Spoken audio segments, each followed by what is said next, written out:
Yes, let's talk about all of this and what does this have to do with homeschooling? So I want to rewind a little bit and talk to you about my life. When I very first got married, as I've mentioned before, I took on two little boys. Their biological mom had left the picture. We were actually in a custody battle, but my husband and I had full custody and ended up retaining full custody, and I raised these boys. But early on, people would give us, so I got them when they were 7 and 4, and that when we got married, they were 7 and 4, and people would give us stuff all the time. I mean, we're talking hand-me-down clothes and toys and things, and then Christmas would come and grandparents would give brand new presents and toys, and these kids were just spoiled. They had tons and tons of stuff. Now, because of the divorce and biological mom leaving, my husband immediately, when everything went down and happened prior to us, and this is, a couple years prior to us even meeting, he made sure that they were in therapy and right away, like make sure that they're going to be okay, because it was a really tough, sticky, ugly situation. Very hard. A lot of abandonment and all of that stuff, but he was there. He was there to try to pick up the pieces with the kids. And so the kids had a really phenomenal therapist for many years until she retired. And one of the things that I talked to her about, because I was really stressed and the kids were really stressed, and I said to her, her name was Jane, and I said, Jane, I'm just really stressed because we have all this stuff.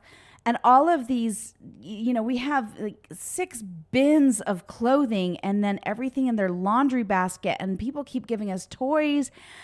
And I came into this marriage as a single person, not having a lot of stuff, and married a whole, house of people. What do I do? What do I do? Because, I don't know what to do. And I was kind of a little bit clueless about the whole thing. And she gave some very powerful advice, and advice that we're going to talk about throughout this podcast today. And that's what she said: get rid of the stuff. Keep only the essential things. Get rid of everything else. Get rid of most of the toys. Get rid of most of the clothes. Keep the bare minimums, maybe a teensy bit extra, but not much more than that. Only have a small basket of toys. Have a laundry basket of clothes for each boy and call it good. And I was really worried because I was like, yeah, but they're going to feel deprived. They're going to feel all these things. She goes, I promise. They need that mental space. And with children, when there's too many things, it causes chaos and conflict in their minds and in their hearts. And it exasperates things that already might be there, discipline problems that already might be there. Your job is to help minimize the chaos and bring in some organization, some stability, and all the things. So I went about cleaning the house, and we had a big old fat garage sale. I took all those bins, and they were big bins of clothes. Again, we went through, they picked out their favorite outfits, the things that they liked the best, made sure it fit into a laundry basket, one for each of them. We went through all of the toys. I just said, you just pick out your very favorite, just a handful of toys. That's it. And we're going to say goodbye to all of the rest of the stuff and get rid of it. So that's what we did. And we had this big garage sale, and then everything else that didn't sell that day, we took to the thrift store and donated it. And my friends, it was remarkable. It was like for my boys, they just went, and they didn't miss the stuff. At the beginning, they had a hard time going, well, I don't want to get rid of that. I don't want. And I'd say, no, there's other kids who could use it, and let's keep only your favorite things. And it was a tough process. It was, it's a little bit of a painful process because we don't always like getting rid of stuff. But it was an essential process.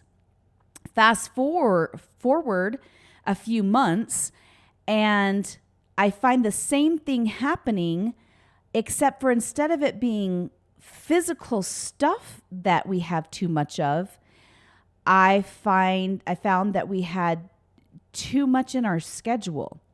And so, but it took a long time for me to let go of this. I made sure that my boys were in soccer. I made sure that they were in scouts. I made sure that they were in t-ball and baseball and swimming lessons and basketball and all of the things, right? They were in all of the things. I even sent them to a drama camp. I mean, like, I wanted to make sure that they didn't miss out on anything. My concern was that they were going to miss out. And so I was bound and determined to make sure that we were going to fit as much into their little lives as possible. My perspective has grossly changed. As I mentioned, COVID became a very good friend of mine because I was able to really take a step back and go, do my kids need to be in everything? And they sure don't. So that's what we're going to discuss today. And we'll discuss organized sports and activities here in a few minutes. But let's first start talking about the need for mental white space in our lives. And I bring this up right away before we start talking about curriculums, before we start talking about pedagogies and homeschooling philosophies and different educational philosophies, because what I see is, and I felt it myself, is that as parents we go, I'm going to have to teach them everything, and we're going to have to get every curriculum under the sun, and we need to get they're going to need, if they're going to be stupid unless I teach them science and math and English and music and PE and we keep adding these things, and we're like, and they're going to have to do an hour of this, an hour of that, and nature study and all the things. And I see homeschooling moms do this, and then they become really overwhelmed. As a matter of fact, I was on social media a few months ago, and a mom posted, she's like, I want my kids to be in everything, but I'm so exhausted from running them around, and I feel like I'm just losing, and I'm tired, and I hate it, and I feel resentful inside. And I don't think it's exclusive to homeschooling parents. I think that I see this with public school and private school moms, and just moms in general. We have this fear that if we don't do everything for our kids, somehow our kids are going to miss out, and they're gonna be stupid, or they're not gonna learn, or they're gonna end up in therapy. Guess what? They'll probably end up in therapy anyway, my friends. The end. Just go ahead and plan financially for it. They're all going to be in therapy, right? But we have this fear, like, I'm not going to do enough, and it'll be my fault, and I don't want to ruin them. But yet, it's the addition of all the extra that causes the stress, and then the stress in turn creates chaos for the children too. But it starts with us as moms eliminating all the things, and we need to pursue less and not more. So let's talk about white space. I love the term white space. The term white space actually is like it's an advertising term, and the exact definition from Urban Dictionary is the areas of a page without print or pictures, the unprinted area of a piece of printing, as of a poster or newspaper page, or a portion of a piece of printing as an advertisement that is a blank space. So one of the things when Google first started that they wanted to do that was not like, it was very out of the norm, because there were other search engines, right, that existed. But Google said, all we want is it to say Google in the search bar and nothing else. And people are like, oh, no, you can't, no, you need to have advertisements. And they're like, no, we want a lot of white space. Because white space enables clarity. White space enables genius. White space gives the eye the opportunity to think and to process and all of these things. And so throughout my life, every day I go for a walk. I started doing this during 2020. I'm overweight. I needed it. And a friend of mine said, she's totally fit. And I said, Colette, if I want to look like you, what do I need to do? I see that you run. And she goes, oh, I do. She goes, I actually lift weights. I run, yes, but I don't run for weight loss.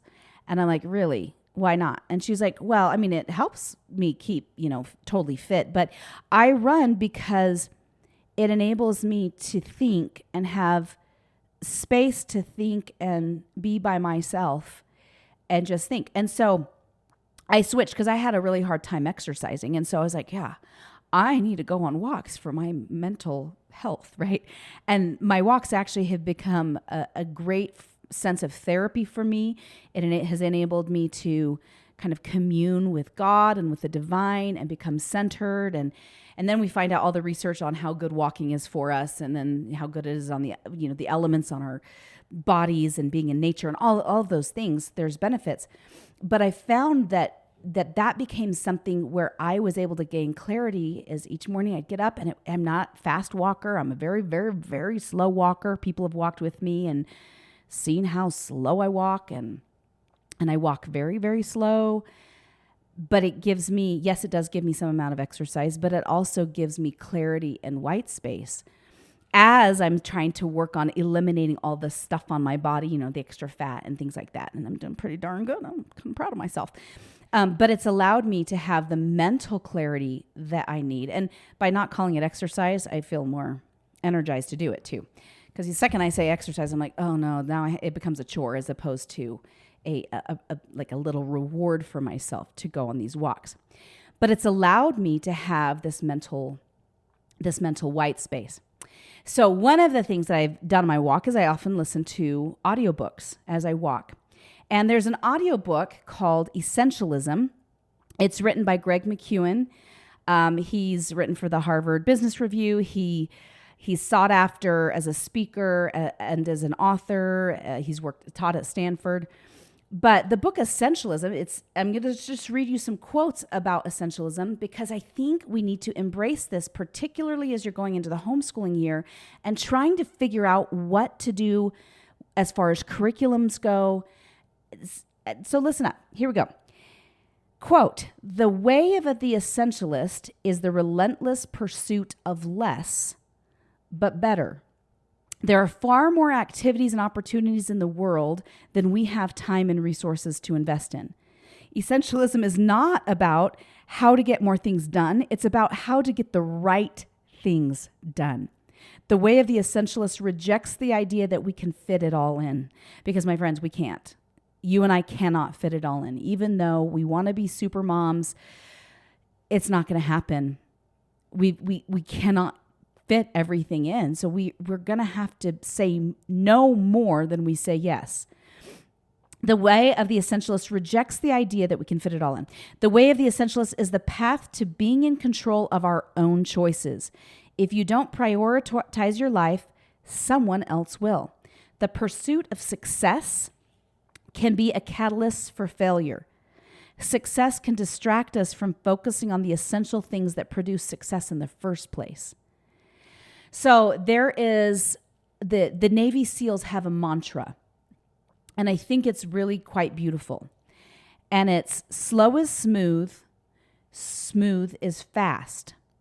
So this reminds us to approach any situation with deliberate and careful consideration, and the quickest route to complete a task is to be methodical and slow. So we've got a couple ideas going on here. First of all, we need to pursue less, not more. And we need to eliminate anything that is not essential in our lives. And number two, we need to slow down. My friends, I know you're already wearing yourselves ragged. I know you're already taxi moms. I know you're already trying to fit everything in. And it's better for our kids emotionally when we do less than when we do more, because it becomes causes a lot of anxiety for kids when they become overbooked. We need to reduce and simplify and let things go and be okay with letting things go. But that can be super scary. It's scary to say no to things, because I don't know if being busy is like a badge of honor for our society. I mean, I guess that's how I've always felt, like, oh, I'm busy, so therefore I'm important. But what I've learned is the busier I get, the more anxiety I feel, and the less I'm able to really be present with my kids and be there for them. the more words and things that are around that fill up that white space, the less clarity that I have. And so as you're starting to go into this time of now, what am I going to do for homeschooling?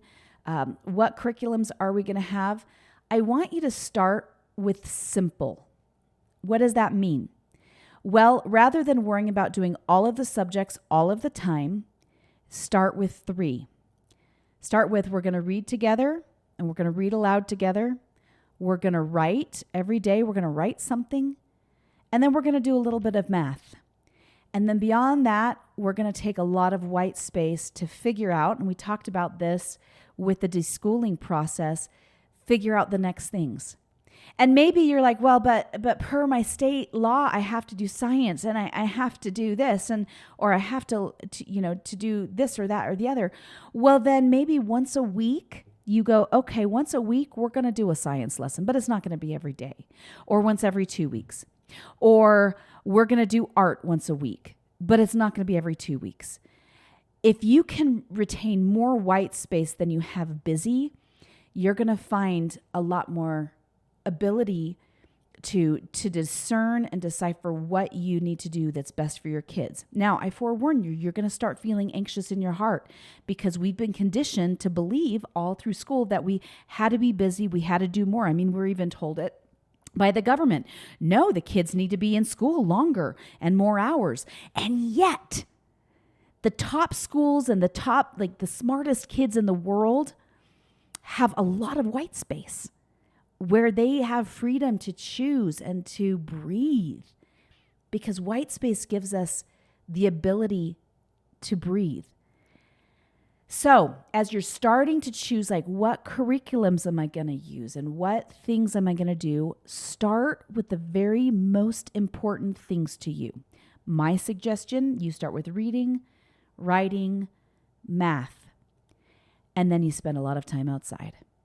And then you spend a lot of time playing and allowing their brains to rest, because once the rest comes, then they can start focusing on the things that they really enjoy and the things that they love, and then add in a couple things here and there. But I'll tell you, I hear it every year, parents starting to get overwhelmed going, no, I have to do more. I have to do more. I have to do more, which causes so much anxiety, not only for the parents, but for the kids. Now let's talk a little bit about play, and let's talk a little bit about overscheduling our kids with activities. Again, with that desire that we have, that they need to do more, they need to be more involved, they need to be busy.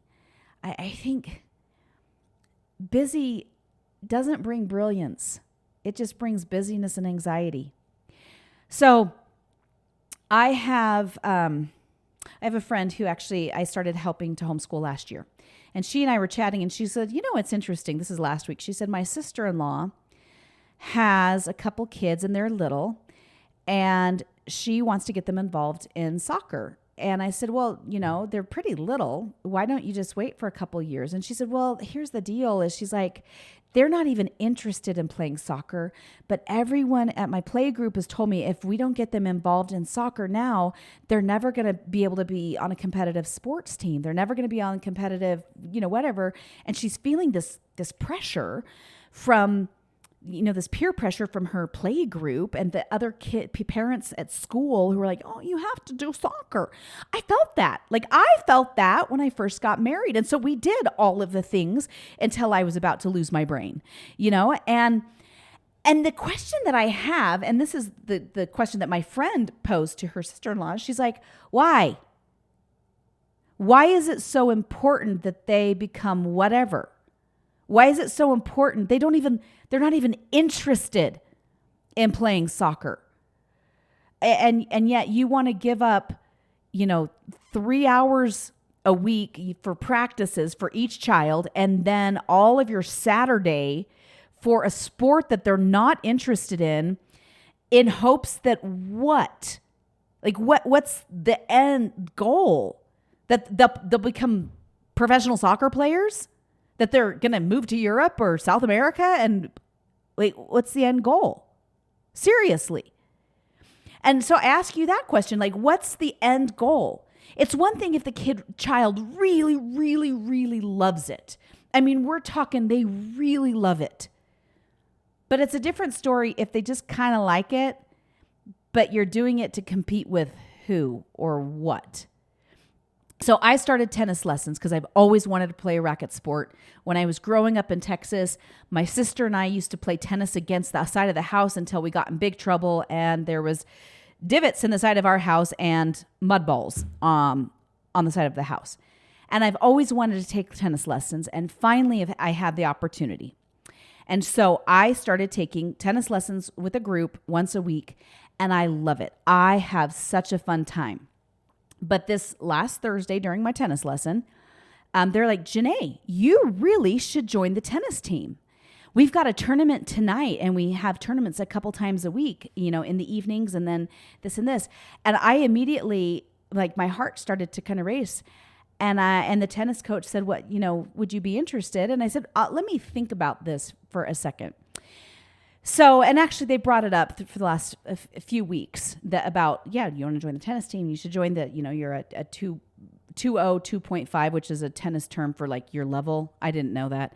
I still don't know how to score, but I'm working on it. So they've talked about it a little bit in the past, but this week they really brought it up. And I thought there for a minute, and we finished the lesson. Everyone was walking away, and I met with the tennis pro, and I said,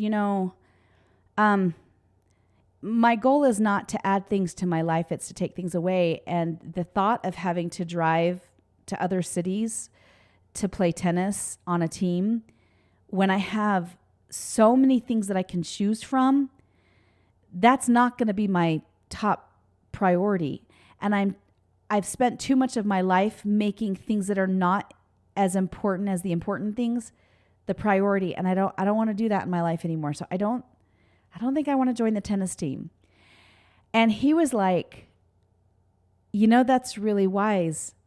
He said, I think too many people do that, where they chase after good stuff, and in the meantime they sacrifice the great things and the most important things. He said, I think you're wise. And if you don't love it with all your heart and you want to dedicate all this time to it, then don't do it. And I said, I'm not going to, but I still like playing tennis, and I'll still come play with my daughter. And I'm still going to take the class because I really enjoy the class, and it's good exercise once a week, but I don't want to spend 10 hours a week competing and playing tennis. I'd rather spend the time doing other things. And I've been thinking more and more about the things that I want to do, and that's not what I want to do. So I want you to think about the things that are the very most important to you, the things that matter the most. When you look at the end of your life, what's going to matter the most to you? What's going to matter the most to your children?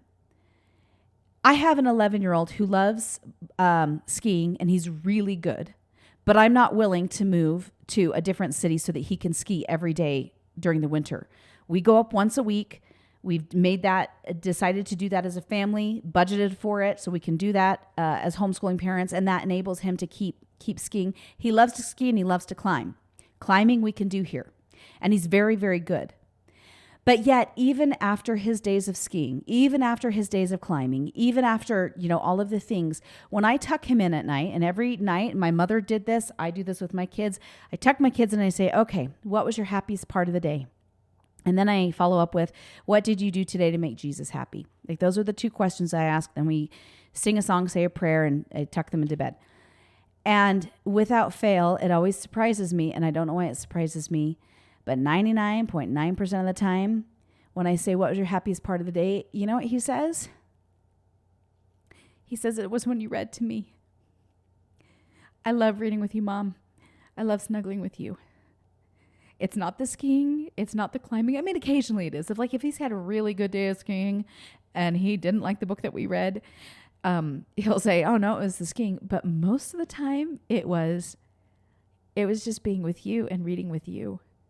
Such a simple thing matters the most, but we tend to put the less important things first. Okay. So the first thing I want you to do as you're starting to decide what to do for homeschooling is I want you to decide what things matter the most to you as a mom. What things matter the very most? Is it that your kids will be able to someday read to their kids? Reading needs to be a priority. Is it they need to be able to do basic math so that they can do budgeting? Math needs to become a little priority. And you don't even have to do it for that long, guys. You can do 15 minutes of reading, 15 minutes of math, and then 15 minutes of having them write something, copy work. And we'll talk about curriculums, but there's philosophies. Charlotte Mason was an educator in the late 19th century. And she came up with this thing called copywork, narration, and dictation, where she'd have the children copy out of beautiful literature, copy out of the Bible, copy out of different things, and they'd start to see the sentence structure by just doing the copy work. So there's been many, many times that I've just had my kids literally copy scriptures or poems or whatever, and that was their writing for the day. Other times I'd have them do journal entries and give them a journal prompt, and then they write the journal prompt, and we talk about sentence structure. We talk about, how things work. And I'm not great at writing, but I'm good enough to be able to help them with the basic things. There's been other times that my daughter was like, she likes formal curriculum. She's like, I'd like something a little bit more structured here and here. And so I've purchased curriculums, with writing. But I found that the more that I add, the more anxiety, and it's harder to balance and to do all the things. And then I feel like I lose everything. Like I feel like we lose the day when we have way too much stuff crammed in there, and we become jacks of all trades rather than and masters of none. And I want to be able to master subjects. So start with reading, writing, math. Now, perhaps language is really important to you, and you're like, no, my kids need to be able to speak another language. Then do language practice every day or once a week or once a month, whatever you decide. But first things first, you decide what you want. That's the most important. Okay, let's move on to extracurricular activities. As I mentioned, my kids were involved with everything: theater and art and orchestra and violin and soccer and dance and gymnastics and baseball and football, and you name it, they were involved, and it was killing me. And during COVID, we got rid of most things. Last year, I felt like our schedule still got a little overwhelming. And so this year we're grossly pulling back. My daughter said, Mom, I'm overwhelmed by violin and by orchestra. And I said, okay, we'll get rid of it. And they were disappointed. The orchestra was like, man, we're going to miss your kids. My son played the cello. And I said, I know, but it's too much. And you know what the orchestra teacher said? We totally get it. I said, so we're trying to not do quite so much. And my kids had college classes, and they did those, and we did a co-op, and we did an enrichment program. We did all these things, and suddenly our time was filled up, and I didn't like that. And so by the end of the year, we were pulling back on stuff and pulling back, and then had a very open summer with a few camps here and there, but not very many. We wanted to reduce and simplify. And by the way, at the same time, I'm trying to declutter my house and lose weight. There's something really empowering about reducing and simplifying and bringing in white space and slowing down and slowing way down. Okay, so let's talk about play now. I have a neighbor. And this is when my kids were in school. And even though I was the taxi mom, I didn't win when it came to busyness. I had a neighbor, and I said, hey, I would love to get our boys together. She has a set of twin boys that are my son's age, and they were in class together. They were in like kindergarten and first grade together or something. I can't remember which classes, but in public school.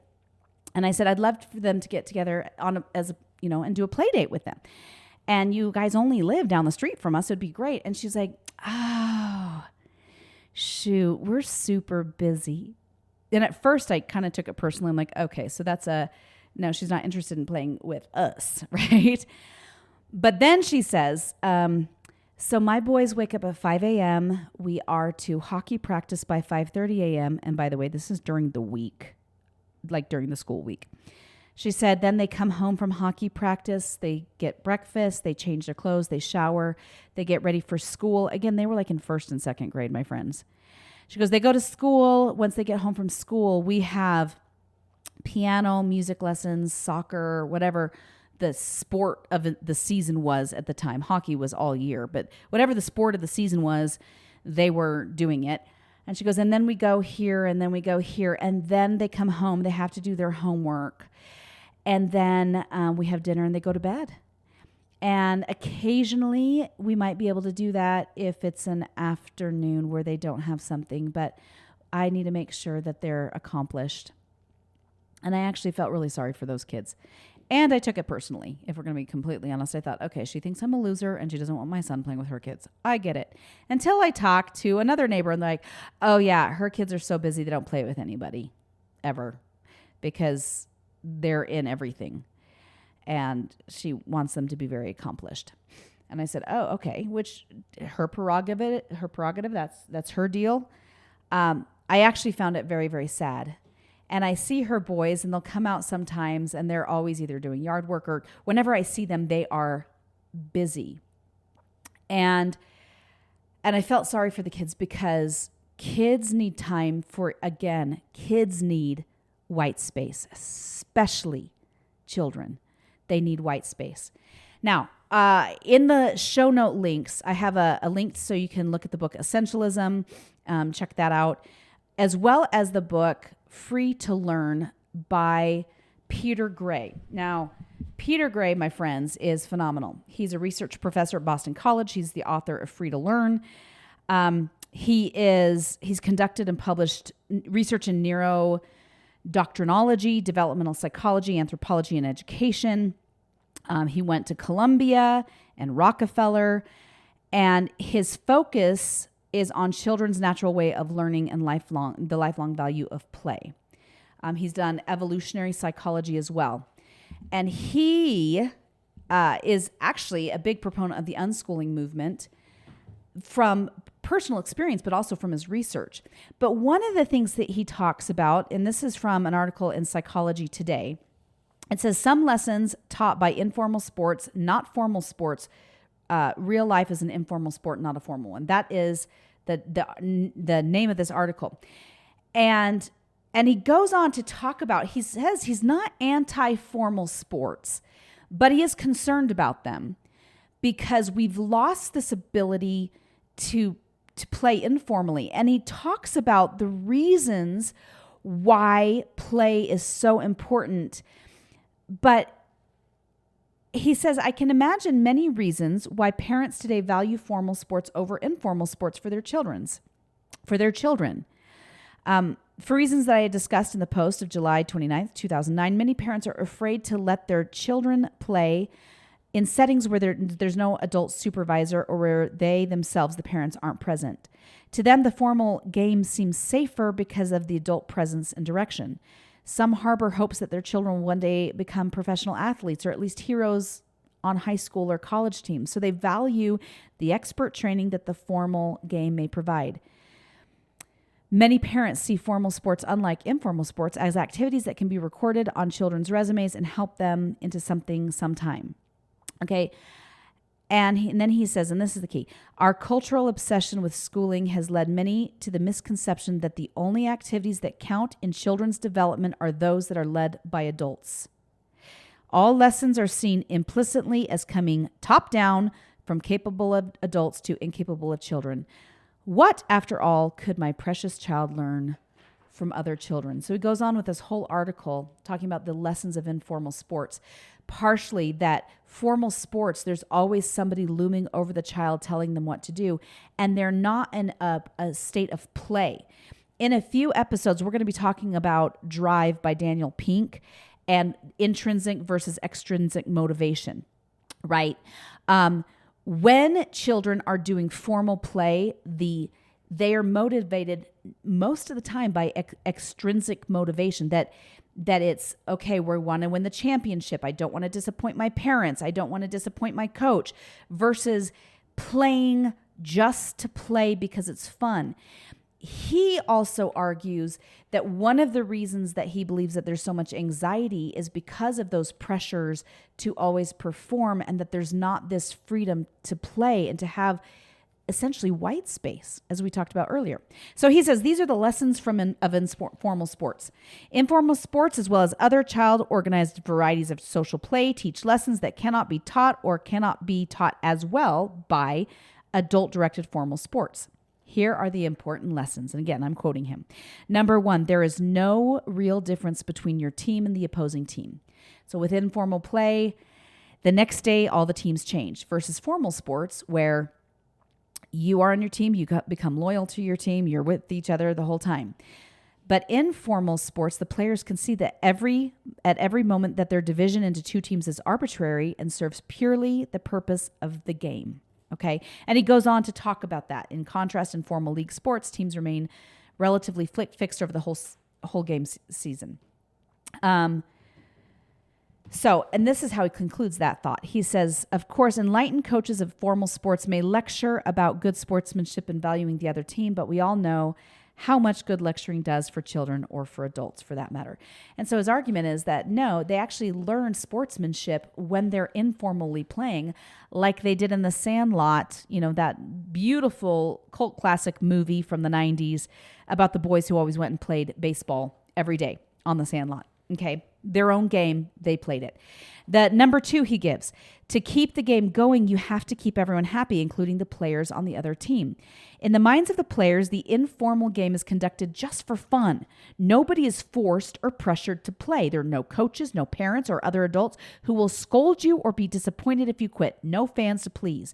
There are no trophies or other prizes to win or to lose. He goes on. I'll skip down. Therefore, every player who wants to keep the game going is motivated to keep the other players happy, including those who are on the enemy team. He goes on. In the informal game, keeping people happy so the game will continue is far more important than winning. That's true in life as well. Number 3, he says rules are modifiable and generated by the players themselves. So in this one, he talks about how they have to figure things out. They have to decide the rules and then adjust, which is how we are in our society today. That's why we have the government that we do is we go, yeah, I don't really like those rules. So I'm going to lobby to have these rules changed. I want these laws changed, right? So it teaches them how to become good citizens when they do the rules themselves. Number 4, conflicts are settled by argument, negotiation, and compromise. So in the informal game with no umpire, at least no authoritative umpire, there may be a kid umpiring because he's broken an ankle and can't play. The others must not only make and modify the rules, but also must decide along the way whether a hit is fair or foul, whether a runner is safe or out, whether the pitcher is or isn't being too mean to Johnny, and whether or not Julio should be allowed to hog his brand new glove rather than share it with someone on the opposing team who doesn't have a glove. Okay, so he talks about that children are able to work these things out with informal play that they cannot do during formal play. And then number 5, he says, playing well and having fun really are more important than winning. And he goes on to talk about how in formal sports, they say winning is not the most important thing to the coaches, and this is what the coaches say, but really winning is the most important thing, right? And they're like, no, it matters how you play the game. Versus informal sports where really it doesn't matter. Like the game itself, the play itself is the means to the end, and that's what they focus on is the means, versus formal activities where play is the end. Now, Dr. Gray goes on in his book and in you can listen to his TED Talks. I put a link to his TED Talk down in the show notes. He is a big proponent of like kids need to spend more time outside, and this is why. And it's quite beautiful. We have lost as a society the ability to play, and that play helps us emotionally. And it's when we have mental white space that we're able to play. So they kind of go hand in hand. We need to allow our kids the ability to run outside, play without us hovering over them. Now, I know some of you are thinking, yeah, but Dr. Neufeld says we need to hold on to our kids. That's true, but part of that is giving them the freedom and the space and the trust to play, and sometimes playing with them where they're in charge of the rules, not you. And then letting them go play with friends where they're in charge of the rules. And then they come back into your arms, right? And giving them that mental space to just enjoy for the sake of enjoyment, not because anything is expected of them. There is power to that. There is beauty to that. There is freedom to that. So these are our takeaways for today. My friends, I want you to reduce and simplify as you are choosing the curriculums that you will be doing and the things that the pedagogies and the philosophies that you're going to choose over the upcoming year. Choose wisely, but keep it simple, my friends. Keep it simple. Reduce, simplify, okay? And that includes the activities that your children do.